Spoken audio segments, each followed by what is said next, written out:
is safe, reliable, and comfortable for passengers, said his administration will ensure seamless integrated mass transportation system in the state and dedicated to enhancing the quality of lives of Lagosians.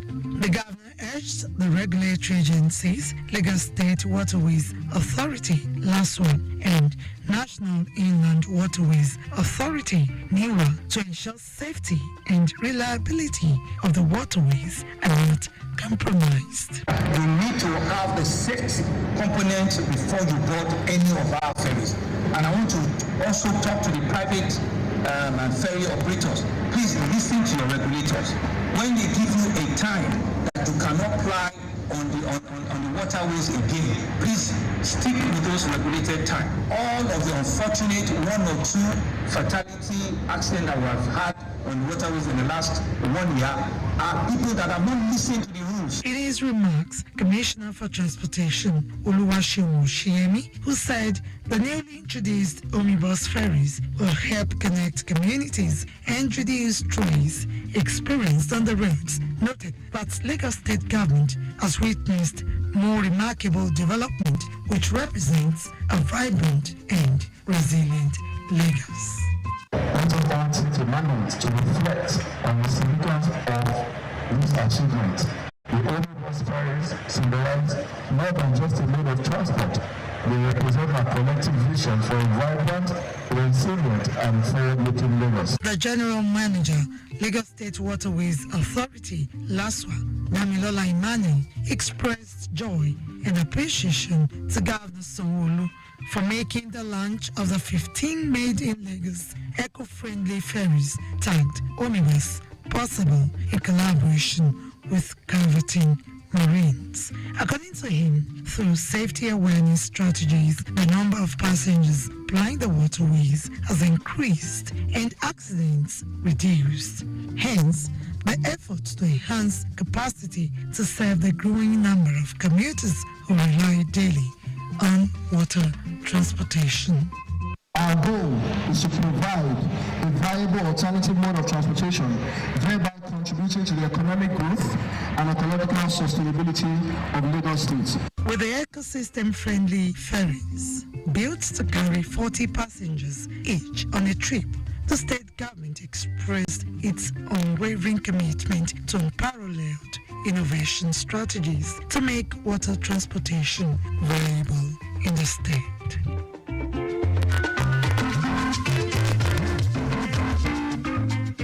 Also, during the week, Lagos State Governor Babajide Sanwo-Olu swore in 13 newly appointed judges of the High Court at the colorful ceremony at Lagos House in Lausa.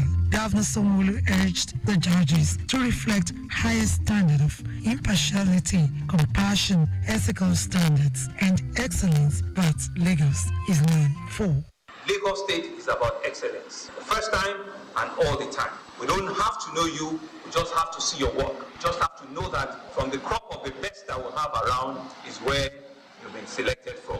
And we're truly, truly excited that the judiciary has done their work and they brought you forward as the best that will be joining the very esteemed Lagos State Judiciary Service. The Chief Judge of Lagos, Kazim Aluba, commended Governor Sanwo-Olu for understanding the independence of the judiciary and urged families not to put undue pressure on the judges to enable them discharge their duties without fear nor favor.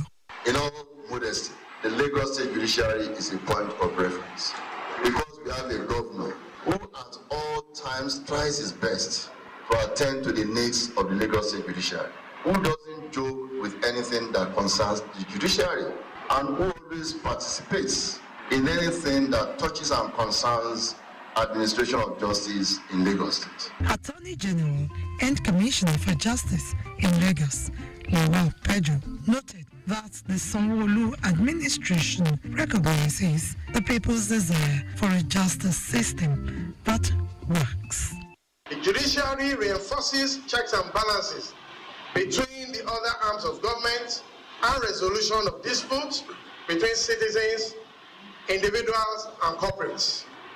One major challenge that must be addressed, and urgently too, by the judiciary and legal practitioner is the issue of delays in delivery of justice, which has led to significant backlog of unresolved dispute that has been an encouragement of use of self-help to resolving disputes and most times use of security agencies in resolving commercial and land disputes. In a vote of assurance on behalf of the judges, Justice Femisola Aziz appreciated the National Judicial Council for recommending them to the Lagos State government as judges and assured that they would abide by the Constitution, enact laws and their oaths of office. The 13 judges were chosen out of the 300 applicants, which brings to 37 the number of judges appointed under the Sanwo-Olu administration within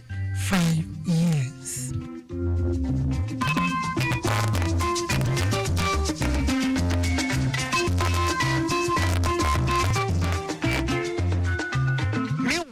Governor Babajide Sanwo-Olu also sworn Mr. Sam Egube as his new Deputy Chief of Staff. Egube, who was the immediate past Commissioner for Economic Planning and Budget in the state, replaced late Mr. Boyega Shoyun-Wu. Speaking at the brief ceremony held at the Executive Chamber at Alausa, Governor Babajide Sanwo-Olu said the position must not be left void in the best interest of residents.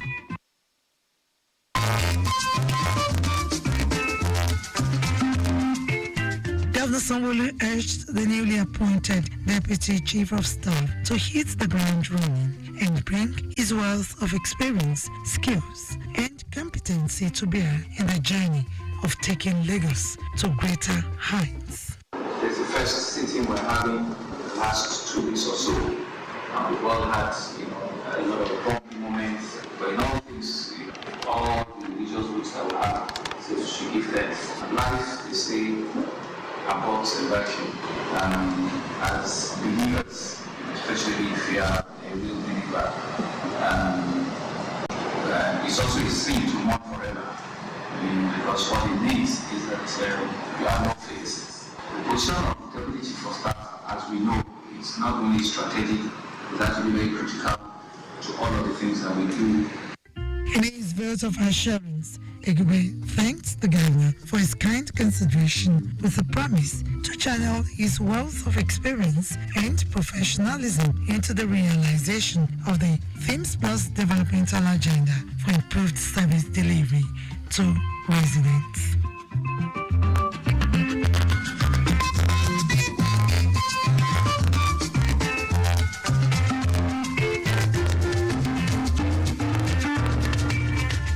Finally, on the program today, stakeholders converged in Ikeja on Thursday to discuss various ways to tackle the menace of drug abuse in the state. The event, organized by the Office of the First Lady, Lagos State, attracted leadership of higher institutions, religious leaders, non-governmental organizations, market leaders, youth leaders, local government representatives, delegates from ministries in Lagos State, among others. Wife of the Lagos State Governor, Ibijoke Sanwo-Olu, urged well-meaning Nigerians from the corporate sector to join hands with government in the war against drug abuse, to reach out to the children, youths involved and bring them out of the streets, rehabilitate and empower them with skills so that they can fend for themselves and be useful to their families.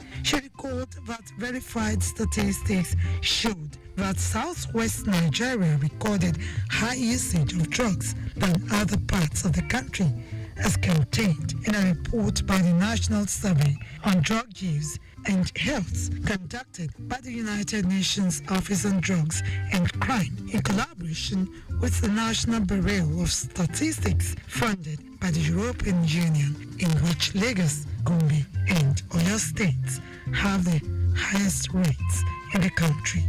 Similarly, the National Drug Law Enforcement Agency in a recent report stated that 40% of Nigerian youths between 18 and 35 were deeply involved in the abuse of drugs. For all of us that are here, we are ambassadors for war against drug abuse. And so we're using advocacy, we're using school campaign, we're using market campaign. You know, sometimes we're doing the same thing. Each and every of us needs funds to do this thing all the time. I like the idea that someone said there should be maybe drug abuse and trust fund. So we never thought of that.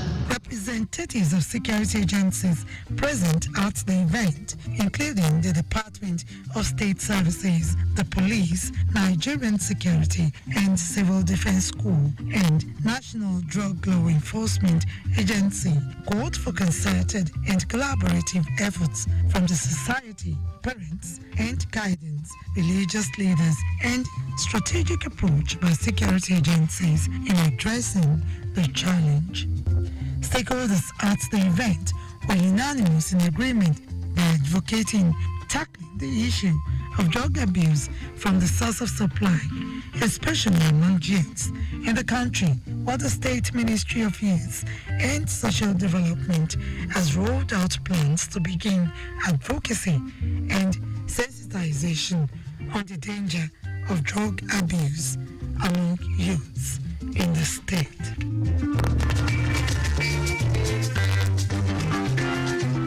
And with that story, we conclude this week's edition of Lagos Update, a program that highlights the activities of the Lagos State Government and other state events. You can follow us and like all our various social media platforms. X, Traffic Radio 961. Instagram, Lagos Traffic Radio 961. Subscribe and watch news and programs live on YouTube at Traffic Radio 961. You can also visit our website at trafficradio961.ng. Thank you, producer Adeola Akindele and studio engineer Oyeshola Owen, with support from the social media team. The executive producer is Tayo Akole. I'm Adeola Akindele. Next week is another date. Stay blessed.